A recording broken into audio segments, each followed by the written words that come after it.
esta situación donde sí hubo esta prevención, esta idea de planificar un patrimonio, de nombrar a nuestros herederos, de tener un plan A, un plan B, un plan C.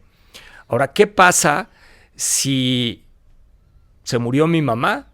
No dejó un testamento, no hay una guía, no hay una albacea. Ese sería, lo que yo entiendo, sería un procedimiento intestado.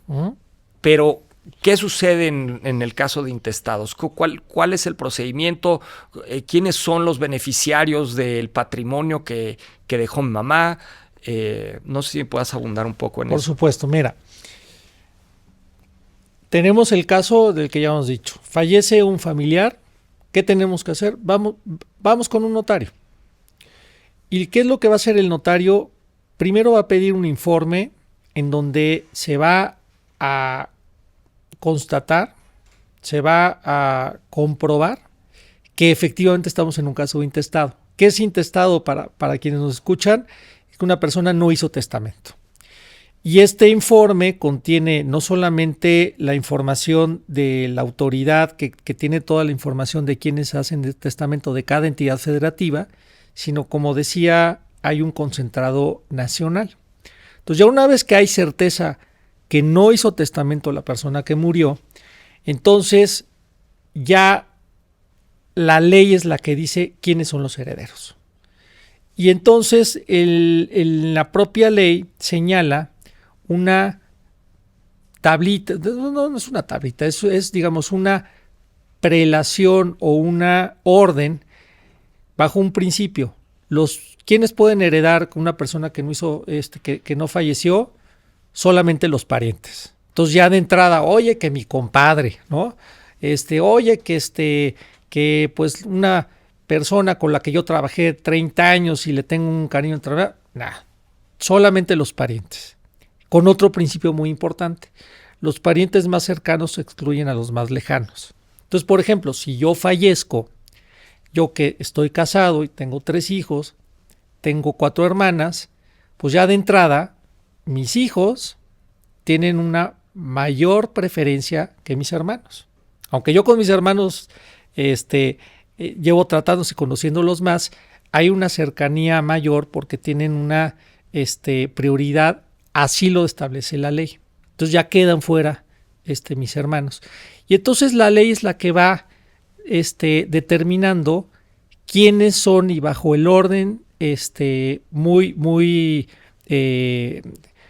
diría yo, muy claro cuándo va entrando y en qué situación estos parientes bajo esta cercanía de los parientes. Estos parientes de segundo grado, que llega hasta primos hermanos, tíos abuelos, sobrinos nietos. Si la persona falleció y no tiene parientes hasta que le llama hasta el 4º grado colateral, entonces ya entra ahí ya cada código civil, cada ley local establece quiénes son los que tienen ese derecho. En el caso de la Ciudad de México es una institución, el Sistema Integral para el Desarrollo de la Familia. Entonces ahí de alguna manera es donde ya no un familiar, sino ya más bien es una institución quien sería el heredero, que es muy raro en que llega esa situación, pero bueno, finalmente no puede haber un patrimonio sin titular, y entonces ese sería quien en última instancia le correspondería heredar. Ahora, tú estabas comentando de parientes en ciertos grados, ¿no? Uh-huh. Hay una prelación, primero van los hijos. ¿Qué pasa con mi cónyuge, con mi esposa? Okay. ¿Es considerada un pariente para efectos de un intestado o no? Absolutamente, y diría yo incluso no solo el cónyuge, la esposa, también los concubinos, porque es una situación real que muchas personas viven en pareja, pero nunca se casaron. Y entonces la ley determina que si se reúnen determinadas características, ¿no? Que obviamente que no tengan, o sea, que no estén casados, bajo un determinado plazo en el que vivan o que hayan tenido un hijo, entonces ya la ley le atribuye, digamos, el mismo efecto como si estuvieran casados. Entonces es muy interesante porque yo diría, hay 3 grandes grupos de parientes, ¿no? Los descendientes, que obviamente son los hijos, nietos, los ascendientes, que son los padres, los abuelos, y luego los colaterales, como decía yo, los hermanos, los sobrinos, los tíos, los primos, los primos hermanos, los tíos abuelos, los sobrinos nietos. Entonces el cónyuge va entrando, o sea, el viudo o la viuda va jugando. Con los hijos puede alcanzar hasta una porción de hijo, si no tiene bienes. Con los ascendientes se divide en 2 la herencia, la mitad a la viuda o al viudo, la mitad a los ascendientes. Y con los parientes colaterales, que van desde los hermanos hasta los primos hermanos, sobrinos nietos y tíos abuelos, 2/3 partes al cónyuge, o al viudo, a la viuda, o concubino, concubina, y 1/3 parte en partes iguales entre todos. Entonces, por ejemplo, en mi caso, si yo falleciera intestado, si no tuviera hijos, si no tuviera padres, mi esposa heredaría las 2/3 partes de mi patrimonio y 1/3 parte mis 4 hermanas, por ejemplo, ¿no? O sea, esa es básicamente la regla en un caso especial.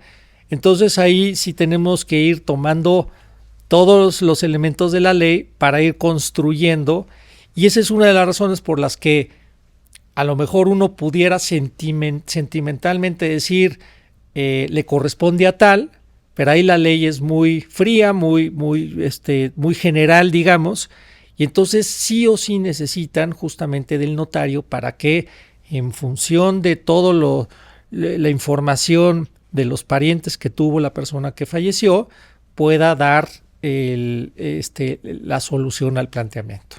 De acuerdo. Entonces, si yo no me quiero, yo le quiero heredar a una persona en particular, sea o no mi pariente, puede ser mi mejor amigo, mi compadre, entonces valdría la pena considerar la elaboración de un testamento. Absolutamente. Haciendo específicamente referencia a mi compadre, a mi pariente, o aunque no sea pariente. Si no dejo un testamento, entonces me voy a tener que someter a las reglas establecidas previamente, para lo cual depende el caso particular, porque pues todos tenemos diferentes estructuras familiares. Hay algunos que ya perdimos a los abuelos, a los padres, unos que tienen hijos, otros que no tienen hijos, unos que están casados, otros que no. Entonces habría que acudir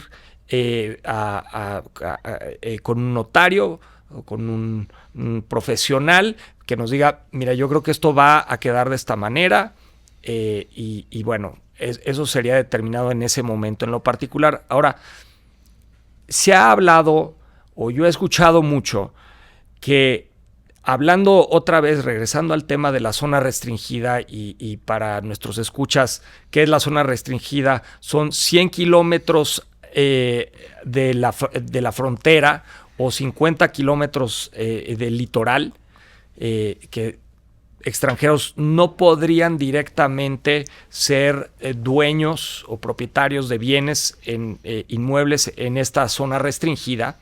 Se ha oído decir mucho que yo, si tengo un pariente o un heredero que es extranjero, pues que el extranjero no va a poder heredar si está mi bien inmueble en esta zona restringida.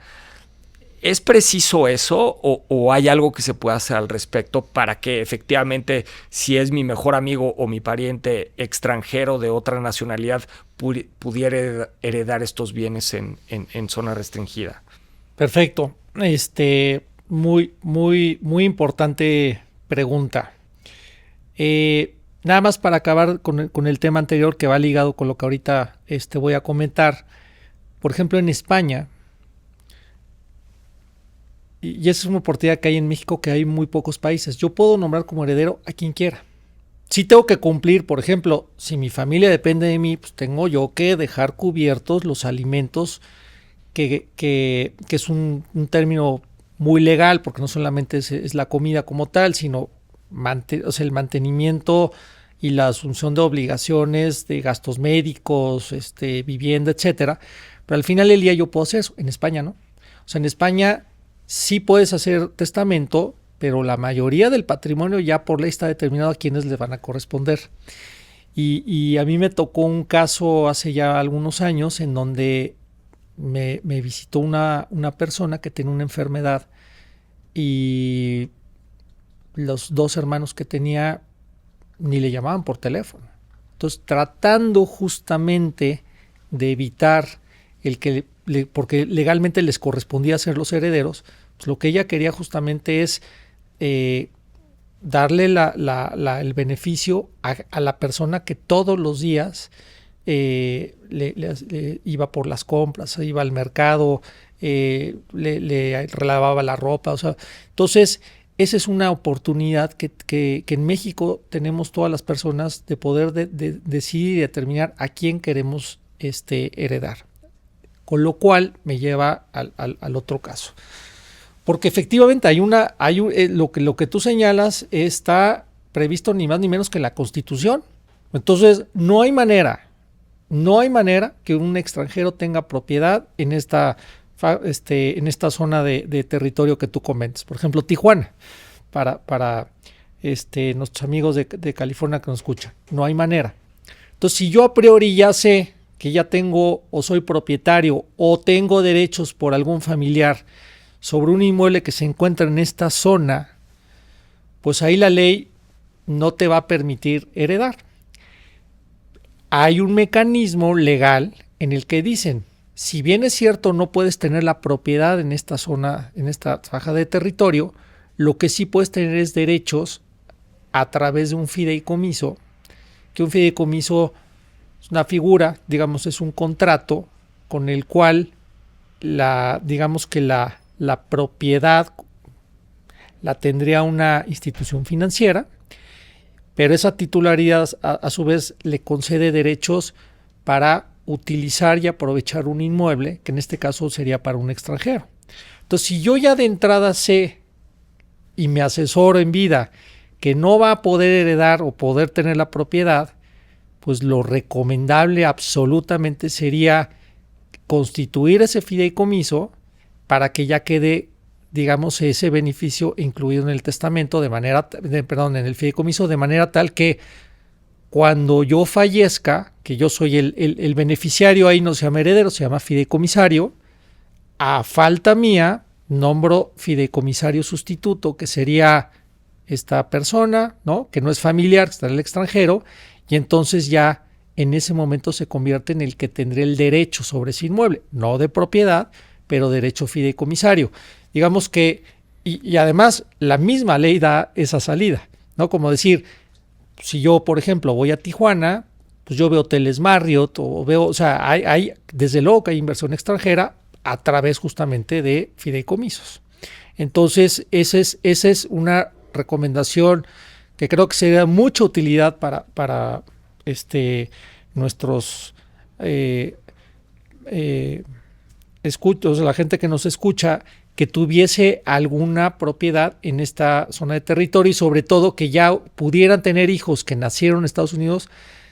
Ojo, y aquí es importante decir una cuestión, aunque hayan nacido en Estados Unidos o en cualquier otro país, se permite tener la doble nacionalidad. Entonces yo, por ejemplo, si soy hijo de padres mexicanos, aunque yo esté, digamos, registrado en Estados Unidos, desde luego que también tengo acceso a la nacionalidad mexicana, pero en la pregunta concreta que me hacías es que son extranjeros que no tienen nacionalidad mexicana, entonces la salida necesaria va a tener que ser el fideicomiso.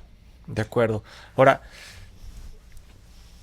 obviamente, esta alternativa de prever con un fideicomiso, si es que yo voy a nombrar como heredero a mi amigo Frank, que no tiene nacionalidad mexicana, pues esa sería la salida, ¿no? Decir, bueno, pues yo te dejo armado ya un fideicomiso para que el día que yo no esté aquí, pues tú seas beneficiario de ese fideicomiso. Ahora, digamos que porque no todo el mundo está tan informado o tan enterado de esto, pero sí tuve la fortuna de al menos preparar un fideicomiso y nombré a mi amigo Frank, pero no dejé el fideicomiso. ¿Sería posible que se constituyera ese fideicomiso una vez que yo fallezca, para que mi amigo Frank pueda recibir el beneficio del inmueble que le dejé a mi amigo Frank en mi testamento?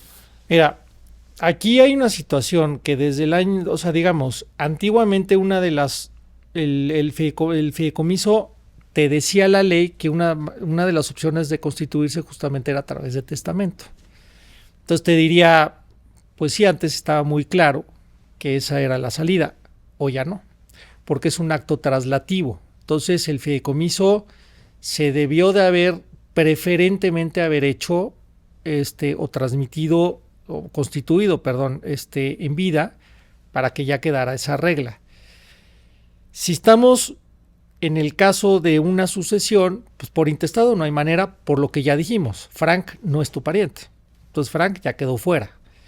Lo que podría considerarse quizá es que en el testamento se dejase una instrucción al albacea para que una vez que fallezca el testador, sobre ese bien específico dejar un legado. Fíjate, esta es ya una aplicación práctica de un concepto.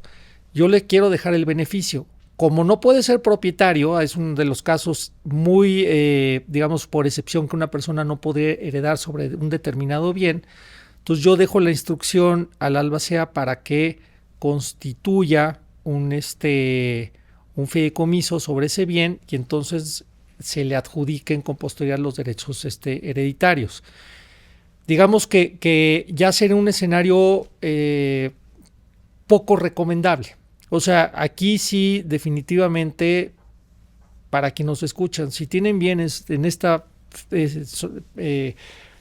territorio, esa faja de territorio de 50 metros de costas y 100 de las fronteras, resuélvanlo en vida. No dejen un problema y constituyan el fideicomiso, que ya sobre la marcha es más problemático, sobre todo porque ya sería muy poco común que o sea, fíjate, y esta es un poco la lógica. No hizo el fideicomiso, pero sí deja la instrucción de cómo tiene que constituir el fideicomiso en un testamento. ¿Qué utilidad tiene? Ya realmente mejor sería dejar constituido ese fideicomiso, sobre todo porque ya sabe de antemano que legalmente no podría tener ese derecho. Sería un poco mi lógica en el caso específico que tú comentas.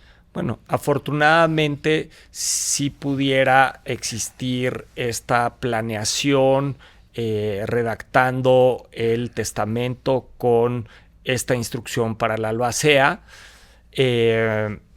Pues ahora sí que cada caso particular, puede ser que en ese momento pues no lo consideraba necesario o lo que fuera, pero sí es importante entonces tener cuidado y quizá acudir con expertos en la materia, incluso para poder hacer una correcta redacción de tu testamento, ¿no? Para poder prever estos escenarios, ¿no? Porque si solamente redacto un testamento un poco, le dejo todo a mi amigo Frank, y nombro como albaceo a Pedro, pues quizá no dejando esa claridad en el testamento, pues puede ser que estoy dejando un problema a Frank y la albacea puede ser que esté atado de manos para ello, ¿no? Ahora, en esta misma circunstancia y por complicarte un poquito la ecuación, digamos que sí tengo un pariente que de alguna suerte, de acuerdo a las reglas puntuales de los intestados, fuera beneficiario del predio que está en esta franja o esta zona de restricción establecida por la Constitución mexicana. Digamos que de alguna suerte le va a corresponder porque así está establecido en la prelación, porque sí es pariente mío, ¿no? Pero pues de alguna suerte pues él no tiene sangre mexicana, no puede reclamar una nacionalidad mexicana, pero pues sí, él es el heredero. Entonces en esa situación podría heredar, ¿no?, este inmueble en zona fronteriza o en esta franja en la costa, o de plano ya perdió. Mira, como bien lo dices, más que se complique la ecuación, porque la realidad supera la ficción, y estos casos claro que se dan. Aquí más bien lo que te diría es, el derecho no es una ciencia exacta, y en este tema en particular hay posturas. Digamos, yo lo que te diría es, la ley dice, todos pueden heredar, ¿no? Es una capacidad general para heredar. Pero también lo dice, sobre determinados bienes y en determinadas circunstancias, algunas personas no pueden heredar. Te pongo un ejemplo. Yo como notario, si tú vas conmigo y haces un testamento, yo no puedo ser tu heredero. Porque pudiera haber un conflicto de interés o de integridad del testamento en donde ya de entrada decir, la misma ley le da un reconocimiento a un notario porque le das ciertas atribuciones para cuidar el patrimonio de las personas, pero en materia testamentaria ya queda en automático excluido el notario ante quien se hizo el testamento, ¿no? Claro.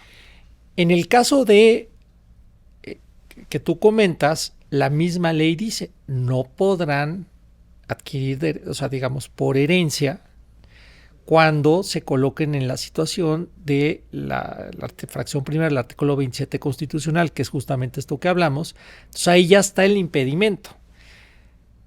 Algunos abogados, algunos juristas dicen, no puede, pues ya la ley lo está diciendo, y ahí ya tienes una prohibición, ya ni le muevas.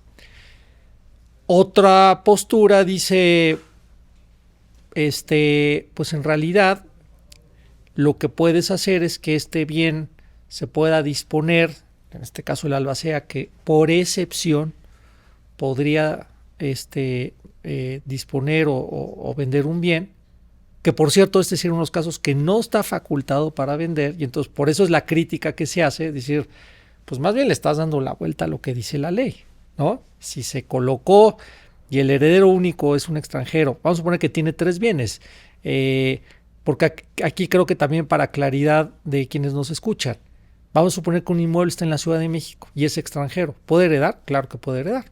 Hay que pedir un permiso, hay que firmar se llama el convenio, en donde se hace, no obstante que es extranjero, pero se considera nacional respecto de ese bien, pero al final tiene posibilidad. Pero sobre ese bien en particular, pues es lo que dice la ley, ¿no? Y entonces la cuestión que te diría es si ya es caso por caso, porque finalmente pues va a ser mucho la interpretación de el juez o en su caso el notario, qué aplicación le va a dar a esa norma, porque no es una solución tajante, y los mismos, por ejemplo, en el caso de la doctrina, las mismas obras, te encuentras ambas posturas. Muy bien. Ahora, regresando a lo que es patrimonio, ¿no? Y la posibilidad de heredar este patrimonio, ¿no? Entonces decíamos que el patrimonio es este conjunto de bienes, derechos y obligaciones también, ¿no? De una persona. Y ese patrimonio yo lo puedo heredar.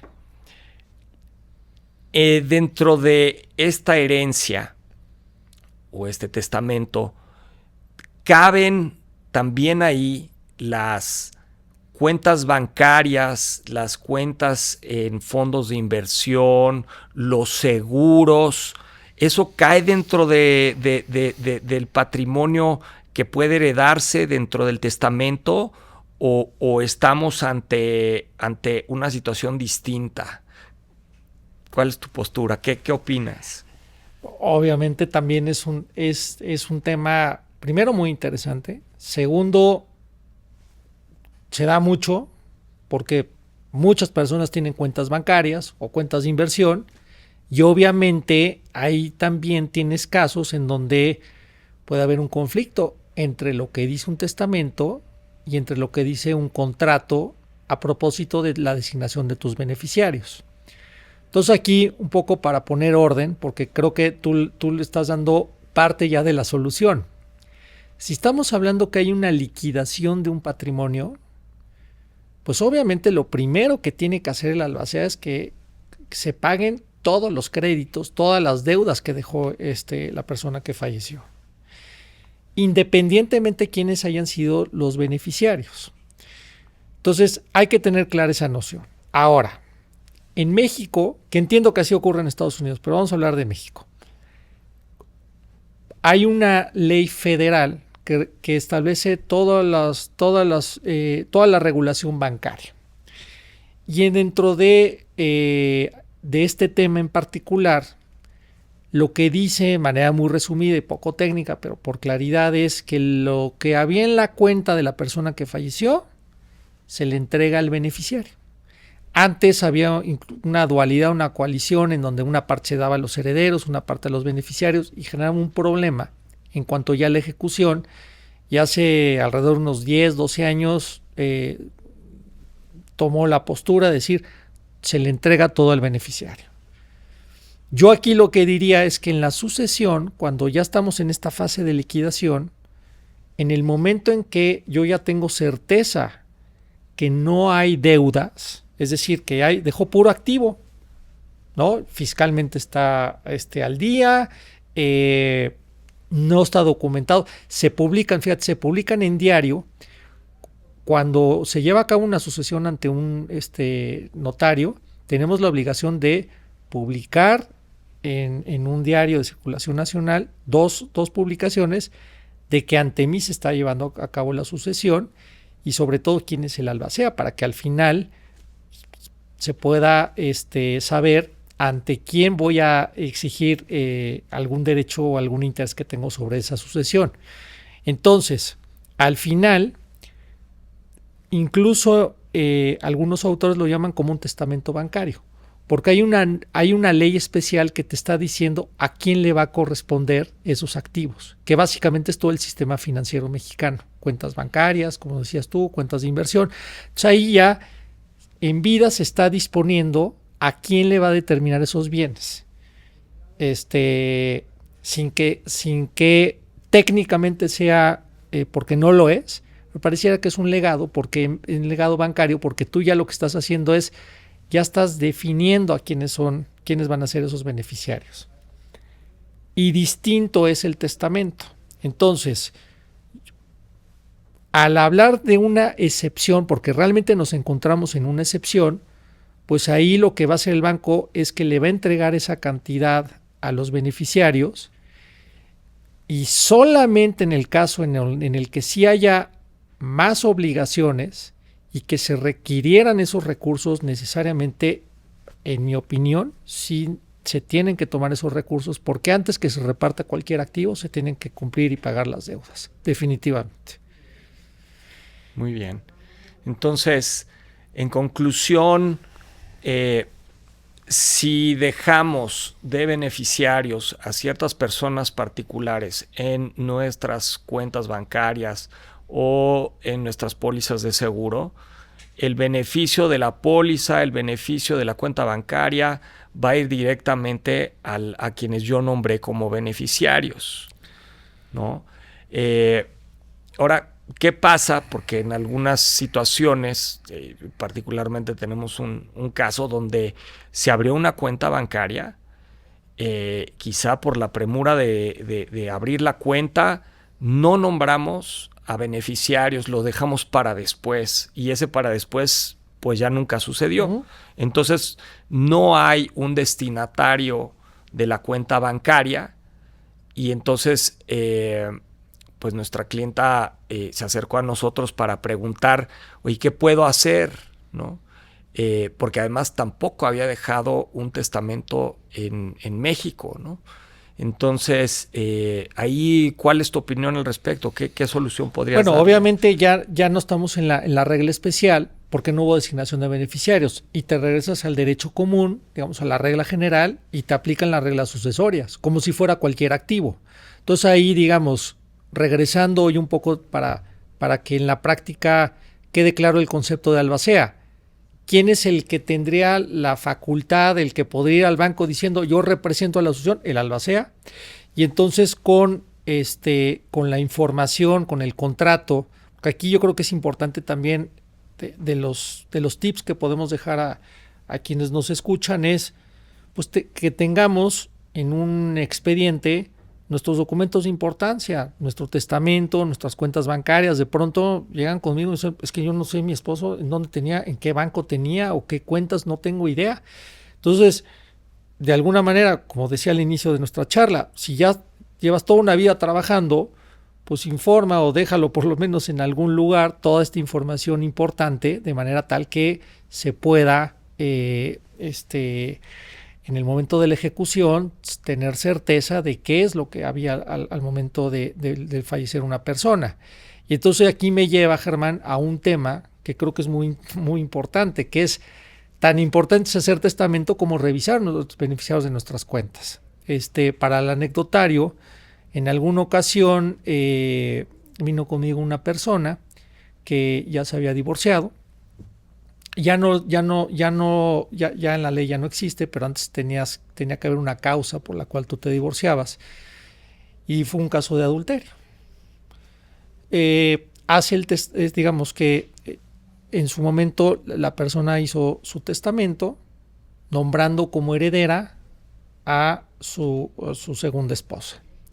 Fallece la persona, entonces, te repito, viene conmigo la viuda y me dice, se inicia la sucesión, quedó como heredera única, acepta la herencia, ella como albacea, ella tenía conocimiento de una cuenta bancaria que tenía su esposo, se presenta a la institución bancaria y en el momento en que viene la solicitud, vengan 3 días y demás, entonces la señora se presenta a los 3 días y le dice el funcionario del banco, me da mucha pena señora, pero usted no la beneficia. ¿Cómo que no?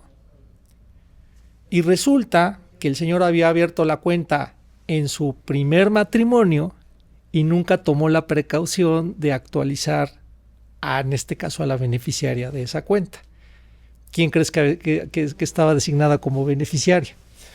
La primera esposa, que por cierto en el juicio de divorcio resultó la culpable de la causal de adulterio, y luego entonces tuvieron que litigar, y es un caso muy concreto en donde justamente por una causa de adulterio hay una indignidad, una falta de capacidad para poder heredar, y llegaron allá. Pero bueno, al final a lo que quiero llegar con este tema de prevención es, pues, si uno de alguna manera está haciendo depósitos, y entonces al final hay una acumulación de toda una vida de trabajo, pues también tomar esa precaución de revisar quiénes son los beneficiarios, habida cuenta, insisto, que la ley dice con toda claridad que esas cantidades se entregan a los beneficiarios. Entonces, si ya sé que eventualmente va a ocurrir eso, pues sí, también es conveniente, así como decía yo, que existe la posibilidad de hacer uno o varios testamentos en vida según cambien las circunstancias, pues lo mismo con los beneficiarios de las cuentas bancarias. De acuerdo. Ahora, entonces, en conclusiones, si vamos a poner en orden la casa, hay que poner en orden la casa de principio a fin. No solamente es elaborar el testamento, sino también poner en claro quiénes son los beneficiarios de nuestras cuentas bancarias, de nuestras cuentas de inversión, los beneficiarios de los seguros, y de tal suerte que exista una congruencia en este orden para que no vaya a haber un conflicto el día de mañana, ¿no? Totalmente. Te pongo un ejemplo. Por ejemplo, también está la designación de beneficiarios que están más en leyes federales, pero por ejemplo de prestaciones de seguridad social. Entonces yo tengo la designación a mi esposa y un caso en particular, quien falleció se casó en el extranjero. Entonces, para que pueda llevarse a cabo el trámite, se tiene que hacer ese reconocimiento de un matrimonio en el extranjero, entonces se tiene que pedir el acta en donde se casaron, apostillada, sin entrar en mucho tema técnico, pero al final tiene que haber una serie de papeleo que si no la dejo, pues puede ocurrir que a lo mejor a los 2 o 3 meses ya la señora, la viuda, tiene necesidad, porque yo cobraba de mi pensión. Si yo no dejo ya arreglado no solamente la designación de beneficiarios, si yo no dejo ya, pues decir, oye, tú tenías un seguro de vida, ¿cuál? Y no es tan sencillo que yo me apersone en una institución de seguros para que puedan ubicar si mi papá, por ejemplo, otorgó un contrato de seguro y te van a decir, ¿y tú de parte de quién? Me voy a entender con el albacea. Ya es ir dejando problemillas, ¿no? Claro. Entonces, si yo estoy pagando puntual y religiosamente cada año mi contrato de seguro, hombre, pues decirle a quien va a ser los beneficiarios, está este contrato de seguro con esta institución, ir viendo y adelantando con el mismo agente, oye, cómo lo ejecutaría, qué me van a pedir, adelantándome, porque muchas veces se está en la necesidad de cobrar rápido ese seguro de vida, porque a lo mejor es lo que está previendo, que es lo que va a poder ayudar a cubrir, por ejemplo, las necesidades de los alimentos y no sé, pagos de seguros médicos o educación, qué sé yo, pero al final del día ese es quizá algo que me gustaría hoy que se quedaran hoy quienes nos escuchen, tener toda esta cultura de prevención. De acuerdo.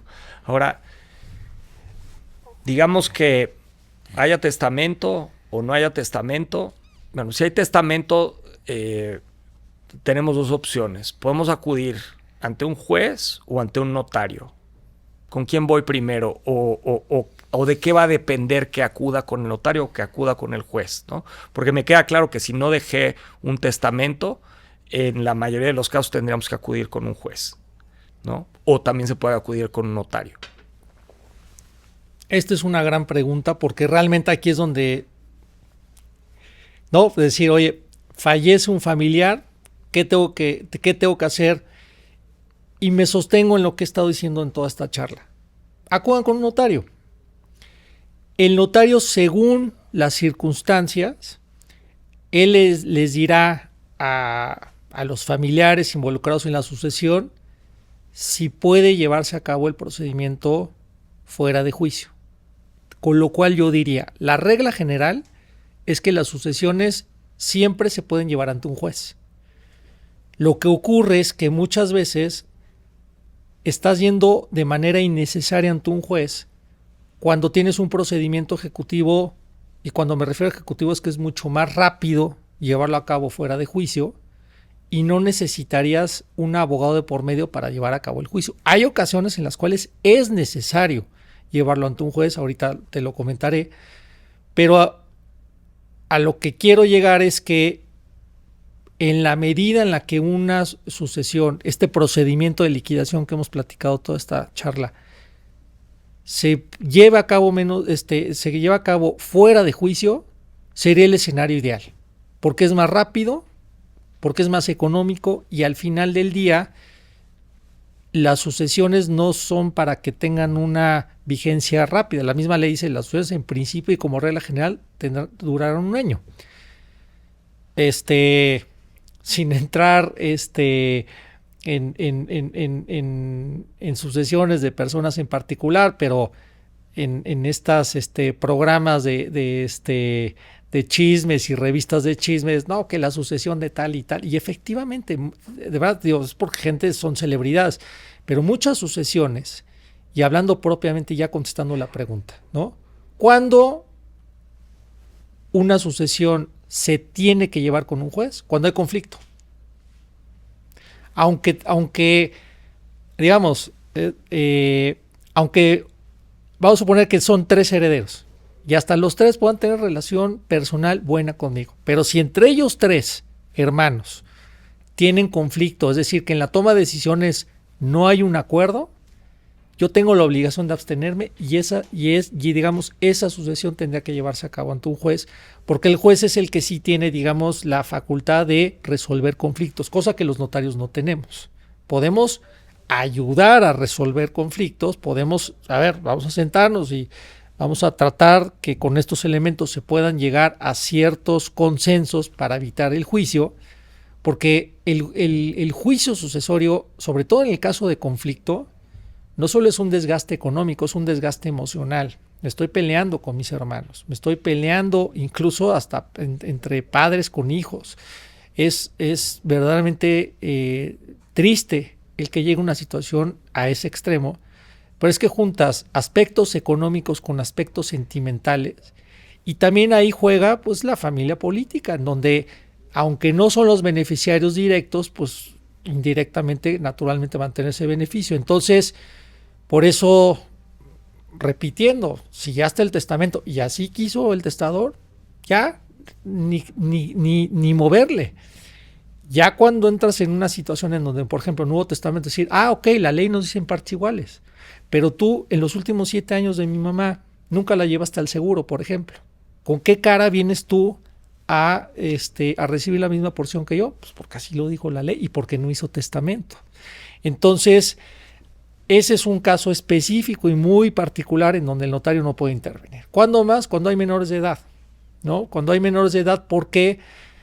Porque independientemente de que va a haber alguien que se va a tener que hacer responsable de los menores de edad, pensando de que no haya papá y mamá, ya la ley dice que sobre los menores son los padres los que tenemos la representación y el cuidado de los menores, que es la patria potestad, pueden ser los abuelos o los tutores, pero al final tiene que llevarse a cabo de un juicio para que haya, digamos, una protección adicional de ese patrimonio de las personas que, como lo decía minutos atrás, pues las personas, una niña de 11 años jurídicamente todavía no tiene la posibilidad de hacer valer por ella a sí misma sus derechos y obligaciones, necesita un representante. Entonces, para salvaguardar o para cuidar justamente ese patrimonio de personas que tienen esa vulnerabilidad, hay que llevarlo con un juicio. Pero y una cuestión adicional. En las 32 entidades del país hay 32 códigos civiles, es decir, reglas sucesorias. Todo lo que hemos platicado hoy yo soy notario de la Ciudad de México, pero te diría yo que es lo que acabo de decir prácticamente es aplicable a todos los códigos civiles, o sea, es decir, a todas las reglas sucesorias de las entidades. En donde sí varía bastante son con las reglas de ejecución, concretamente tu pregunta.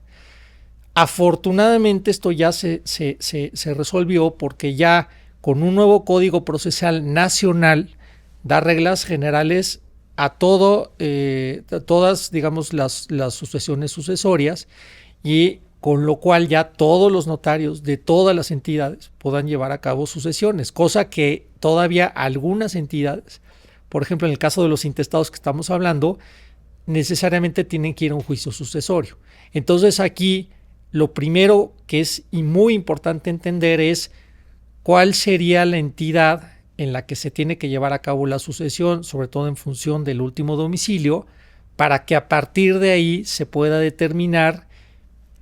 Todavía ahorita estamos en un periodo en que va a entrar en vigor esta Código Nacional, pero ya en unos meses ya van a ser reglas generales, y entonces ya diría yo que la mayoría de las sucesiones deberían de hacerse fuera de juicio. Y esto es un beneficio porque te pongo aquí en la Ciudad de México, si se presentan para el informe a la adjudicación y todo lo tienen ya muy rápido y claro de que quieren luego transmitirse a los herederos la propiedad, 2-3 meses, fíjate, 2-3 meses. Un juicio sucesorio, te repito, de celebridades, a lo mejor llevan 50, ¿no? O más años, que ya son, digamos, casos extremos, pero sí, de veras es cierto, muchas veces años toman en resolverse juicios sucesorios, y ya ni por cosas importantes, por un cenicero, ¿no? Por cosas que aparentemente no tienen ningún valor económico, pero es esa dificultad de no poder llegar a consensos.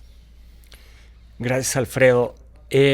Por último, tocaste un tema que es sumamente importante para algunas personas, igual hasta más importante que el patrimonio per se que se va a heredar, y es cuando estamos hablando de menores. Uh-huh.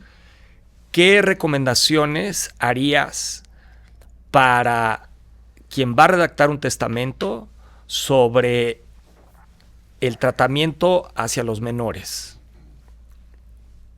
Me encanta este tema, y también como anécdota, hace algún tiempo estaba en una entrevista en radio y me entrevista el locutor, además muy, muy amable, muy simpático, pero un poco tratando de empujar el tema. Me dice, bueno, pero pues que hacer testamentos de ricos, ¿no?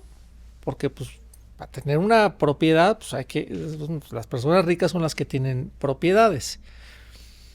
Y le dije, mira, sin entrar en el tema de propiedades, ¿no? Yo les diría, cualquier persona que tiene un hijo, no debiera ser optativo, debería ser imperativo que haga su testamento, ¿no? ¿Por qué? Le dije, porque como nosotros no sabemos el día y la hora en que llegará nuestra partida, quienes tenemos hijos menores de edad, si fallece papá, que fuese mi caso, pues la mamá se queda como responsable, no hay mayor consecuencia. Pero en el caso que comentaba hace unos minutos, en el que puede haber un accidente que fallece papá y mamá, pues es una desgracia familiar. Es una desgracia familiar porque ya no está papá y mamá, pero también es una desgracia jurídica, porque entonces ahí entramos en un vacío en donde la ley dice, bueno, si falta papá y mamá son los abuelos, ¿cuál el que esté en mejor condición? ¿Cuál? A veces a lo mejor ya no hay circunstancia, o se genera conflicto entre los abuelos paternos y los maternos, y muchas veces es tan demandante el día a día de los menores que ya no están en condiciones. Quizá conviene, es un desgaste físico, es un desgaste económico, quizá en muchas ocasiones, que esa es a la pregunta que tú hacías, la posibilidad que en un testamento podamos decir, si yo fallezco teniendo hijos menores de edad y que también la mamá no tenga, digamos, esa patria potestad, que repito, es la representación, el cuidado del menor, yo determino que para saltarme a mis papás o a mis suegros, que perfectamente podrían y seguirían siendo los abuelos, pero ya, digamos, en una cuestión ya legal, preferiría mejor que fuera alguien de alguna de mis hermanas o algún amigo o algún socio, o también alguna familiar de mi esposa, porque si ya una vez quedaron huérfanos van a volver a quedar huérfanos desde el punto de vista jurídico, por un lado. Y segundo, la ley le da la prelación o le da la preferencia. Ya hablamos de la prelación o la preferencia de los herederos en una sucesión intestada.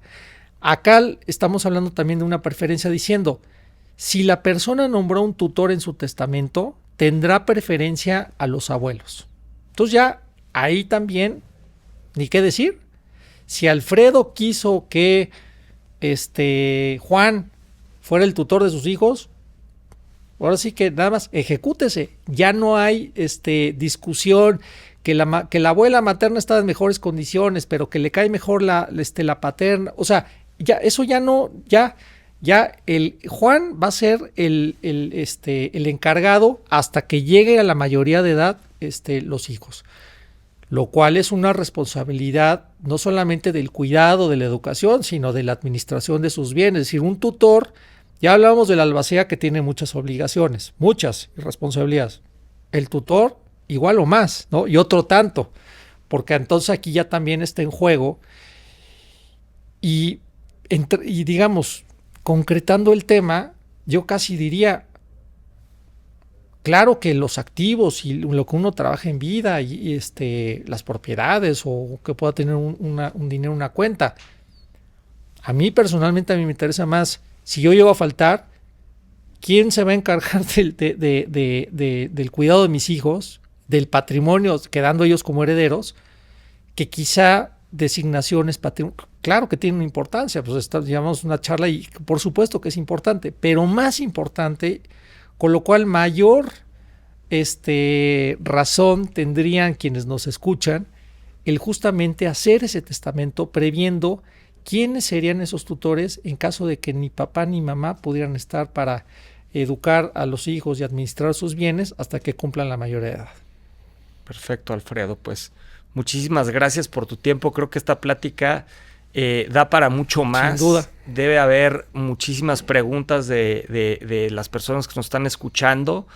Si ustedes tienen alguna pregunta de cómo preparar un testamento, si hay cuestiones de sucesiones, de herencias, si hay que acudir con el consulado, por favor, no dejen de acudir con expertos y no dejen de acudir con Mex Law Clinic. Nosotros somos de los únicos abogados certificados en California para poder prestar esta asesoría regulada bajo la barra de California ante una figura que se llama Foreign Legal Consultant.